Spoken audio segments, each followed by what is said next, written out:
নমস্কার, মিতার কুকিংয়ে আপনাদের সকলকে স্বাগত। চলুন রেসিপিটি দেখা যাক।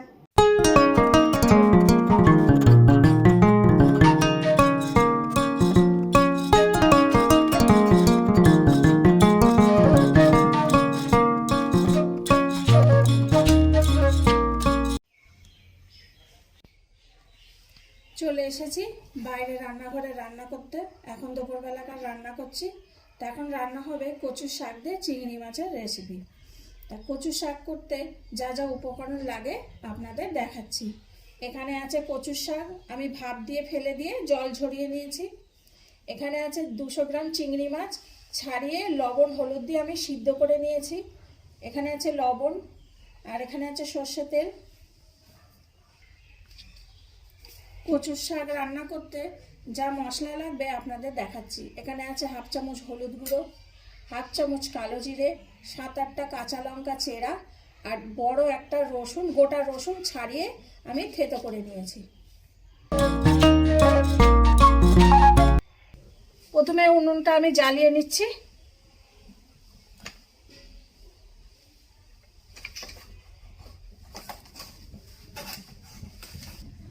এবার আমি কড়াই বসিয়ে দিচ্ছি। কড়াই গরম হয়ে গেছে, আমি তেল ঢেলে দিলাম।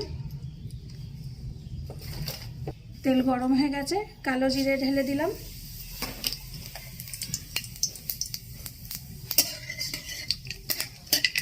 কালো জিরে থেকে যখন সুন্দর গন্ধ বেরোবে তখন আমি রসুন দিয়ে দেবো।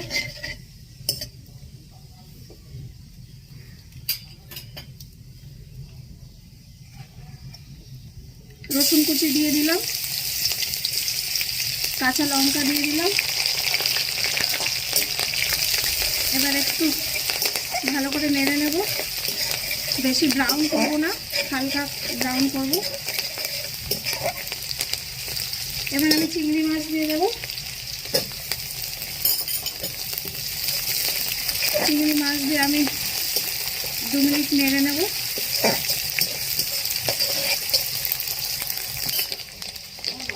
চিংড়ি মাছ দিয়ে একটু ভাজা ভাজা হয়েছে, এবার আমি কচুর শাকটা দিয়ে দিলাম।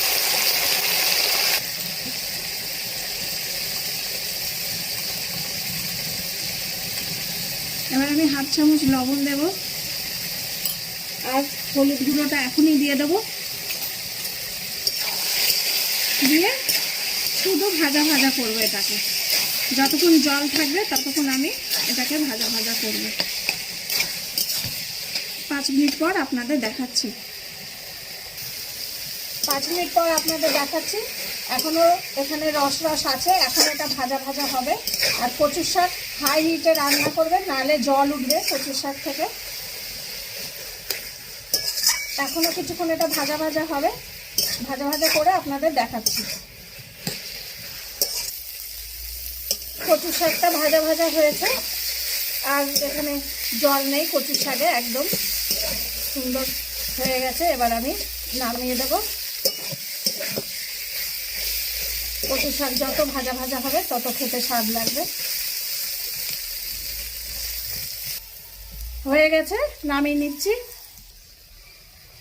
কচুর শাকটা হয়ে গেছে, একদম এতে রস রস নেই। দেখুন কত সুন্দর লাগছে দেখতে। এরকম করে কচুর শাক করলে খেতে খুব ভালো লাগবে। একদম এটা দেশি স্টাইলের কচুর শাক।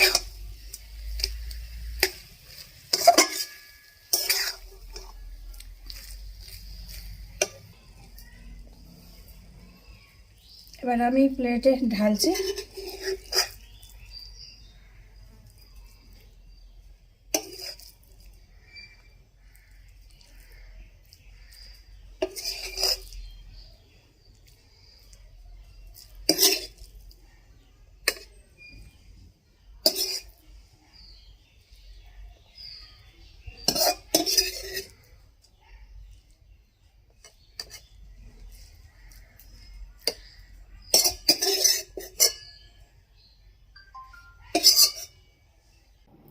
রেসিপিটি যদি ভালো লেগে থাকে তাহলে লাইক, কমেন্ট, শেয়ার এবং সাবস্ক্রাইব করবেন।